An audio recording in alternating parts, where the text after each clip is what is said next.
Saudara, jalan lintas Kuala Idi, Kecamatan Idi Raya, Kabupaten Aceh Timur mengalami rusak parah.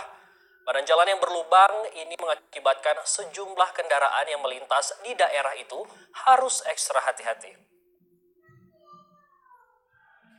Beginilah kondisi jalan lintas Kuala Idi, tepatnya di Gampong Jawa, Kecamatan Idi Raya, Kabupaten Aceh Timur. Kondisinya rusak parah.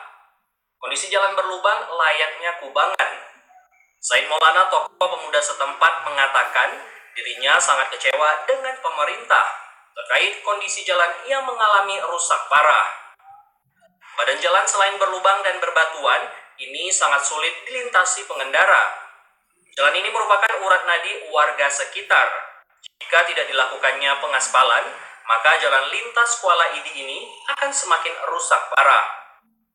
Kami pemuda Desa Bapak, Desa Gampong Jawa, sangat menyayangkan atas kondisi jalan yang ada di lintas Kuala Idi menuju pusat kota, mana jalan itu merupakan akses warga yang sehari-hari melakukan aktivitas. Nah, kita berharap agar pemerintah Aceh Timur dalam hal ini PU agar bisa mengaspal kembali lubang-lubang jalan yang ada di desa tersebut. Ia berharap kepada pemerintah terkait agar dapat memperbaiki jalan tersebut secepatnya agar tidak terjadi laka di kemudian hari. Dari Aceh Timur, Said Maulana, TVRI melapor.